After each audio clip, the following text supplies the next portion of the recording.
अब हम और एक टॉपिक डिस्कस करने वाले हैं और ये टॉपिक जो है this is all about nucleus. ठीक है ना बेटा, let us see the first point. Nucleus है, nucleus was first of all discovered by a well known biologist whose name was Robert Brown. Robert Brown था बेटा उसका नाम। और जिन सेल्स में न्यूक्लियस को पहले डिस्कवर किया गया था उन सेल्स को बेटा बोलते हैं orchid cells. What are actually orchid cells? Orchid cells are the cells of a sebaceous flower, and the flower is actually called as the orchid flower. हमारे पास एक फ्लावर होता है, उस फ्लावर को बेटा बोलते हैं orchid flower.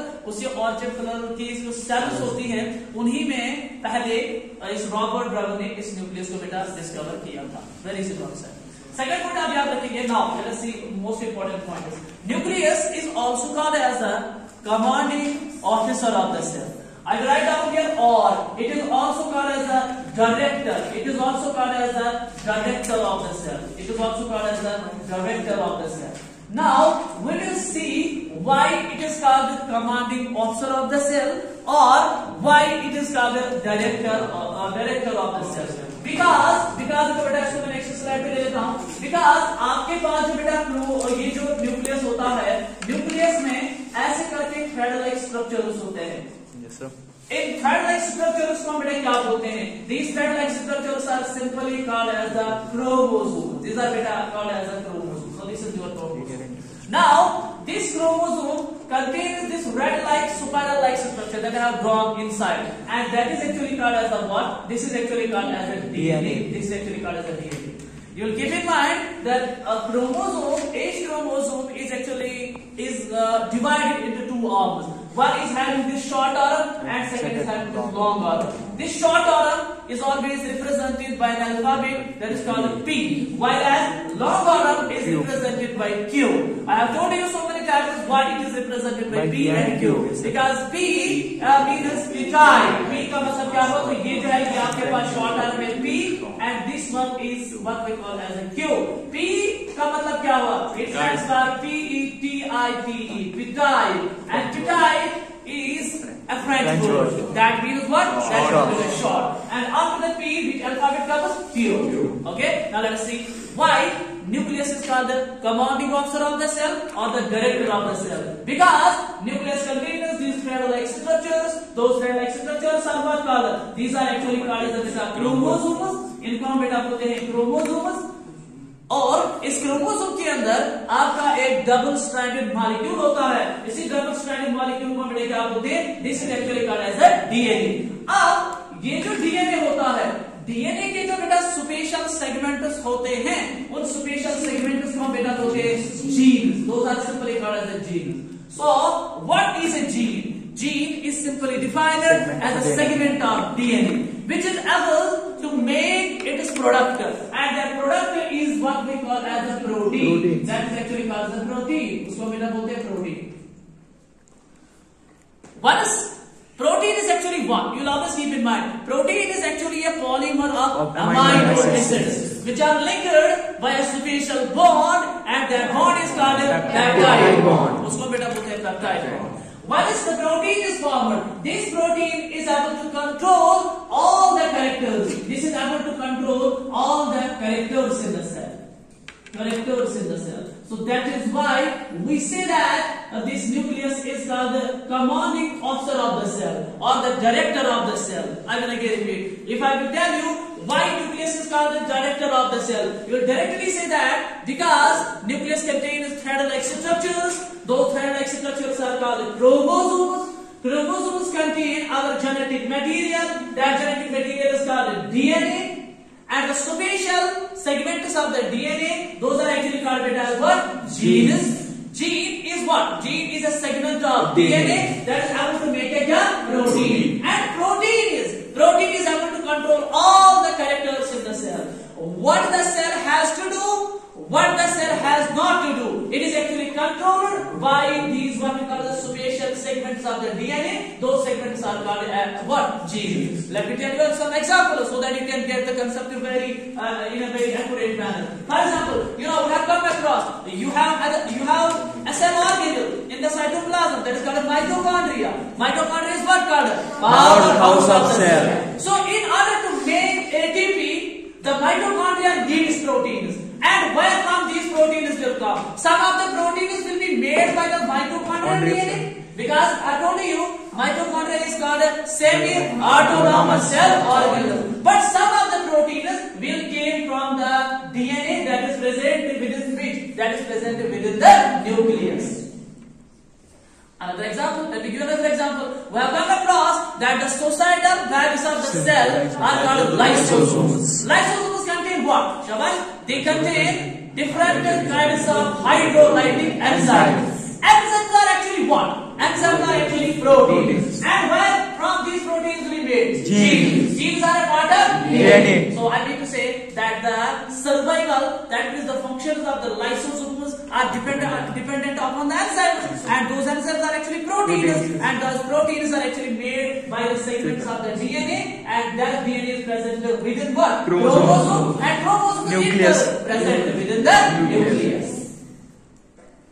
Yes, sir. So if I will tell you, zara aap bata beta Islam, get up. You tell me beta, why nucleus is called the commanding officer of the cell? Sir, because it forms proteins. Because it forms proteins. How it will make the proteins? Sir, it contains special types. It contains DNA, genetic material. Genetic material. Yes, sir. And this genetic material DNA contains these special segments called genes. Gene. Very good. And these genes in turn forms protein. And protein is able to control all the enzymes in the cell, and those enzymes will be able to control all the functions of the cell. So that is why nucleus is called the commanding or the director of the cell. Okay, let us move to the next part. See here.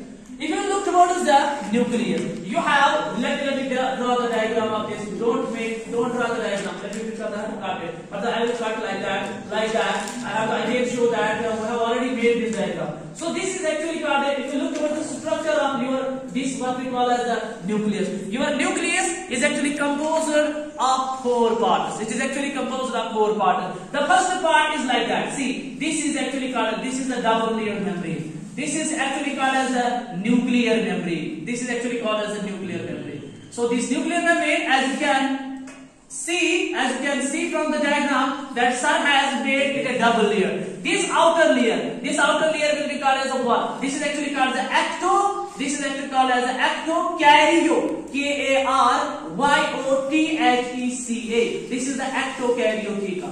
Okay, this is the outer layer. And this ectokaryotheca, you please tell me, ectokaryotheca will be continuous with which type of endoplasmic reticulum?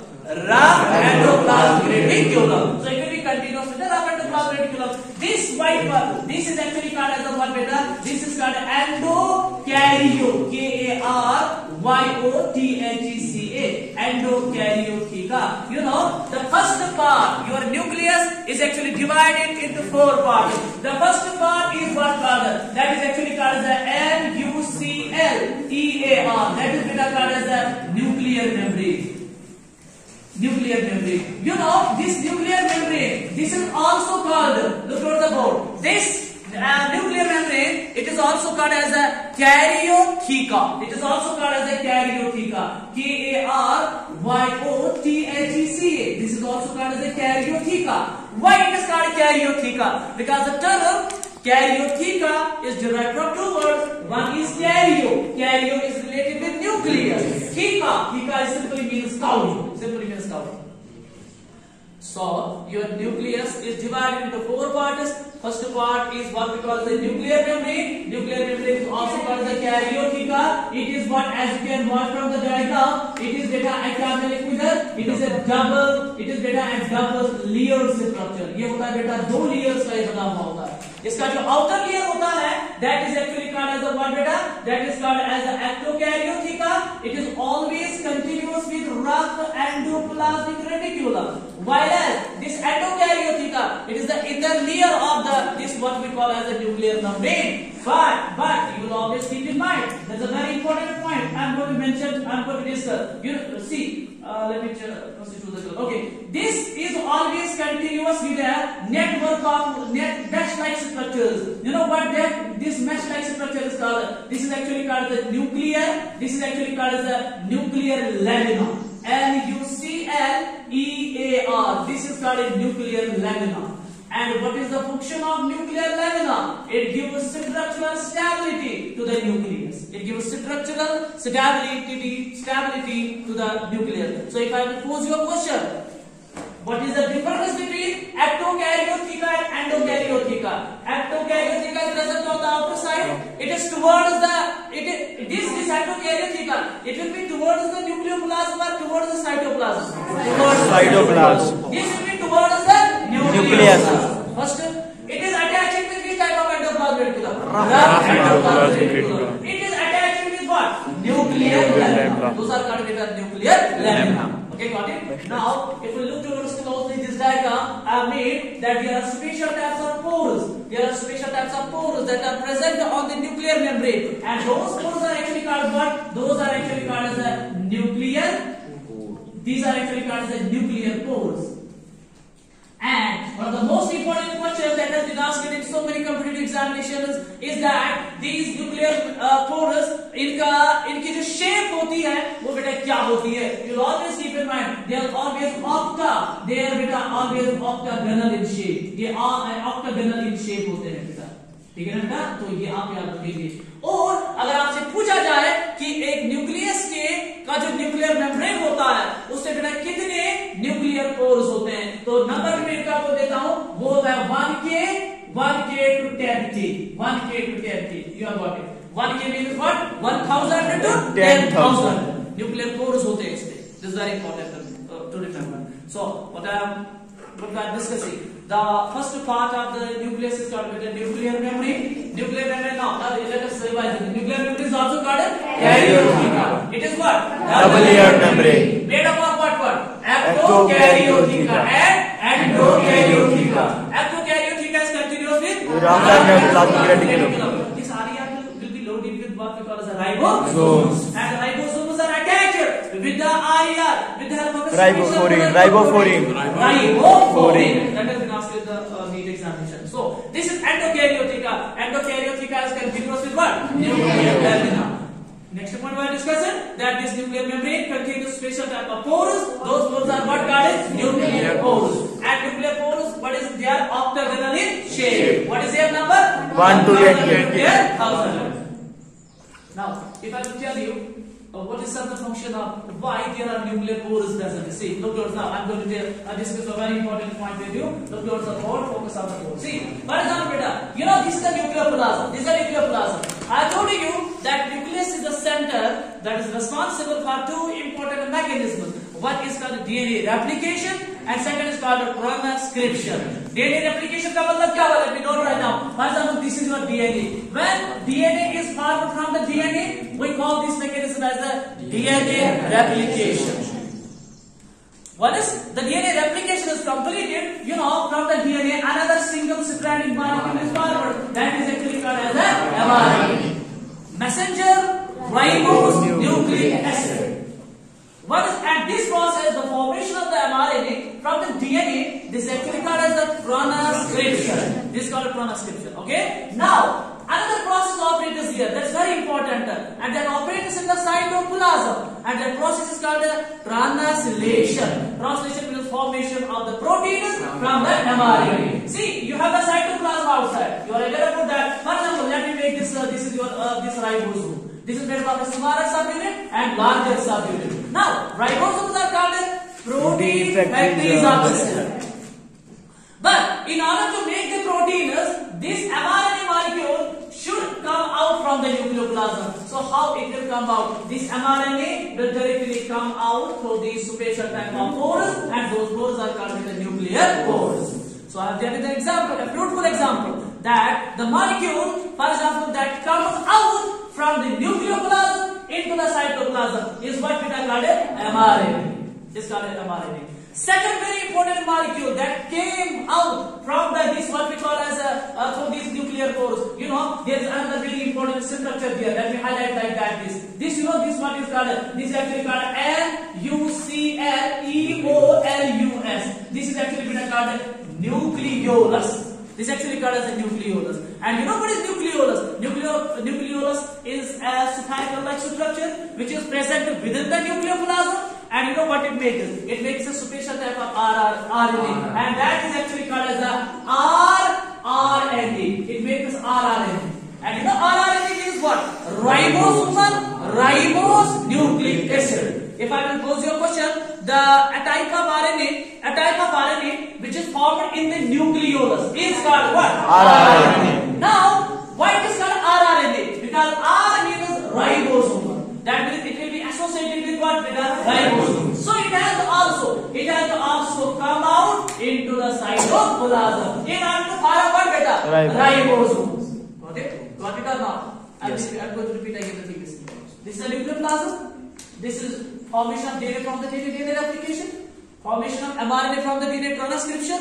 Now there is another process that should operate in the cell, that is called translation. Translation means formation of the protein from the mRNA, utilizing the service of what? Ribosomes. But the mRNA is formed within the nucleoplasm. So this mRNA comes out through these pores called as the nuclear pores. Okay. Second is, this is your nucleolus. Nucleolus is the cell organelle. It is the structure that is located within the nucleoplasm, and it is responsible for the formation of rRNA. rRNA means what? Ribosomal ribose nucleic acid. Now this rRNA also comes out through the nuclear pores and reaches to the cytoplasm, where it will help in the formation of ribosomes. So these are the two molecules. Now, what is this? For example, let me tell you a very interesting thing. For example, this is your mRNA now. This has now came out through this what we call the nuclear pores. Now, what will happen? They will undergo a very important process, and that process is that is called beta translation. And from the translation, what will be made? Proteins. Now, see what the proteins will now do. You know, this is DNA replication. In order to operate DNA replication,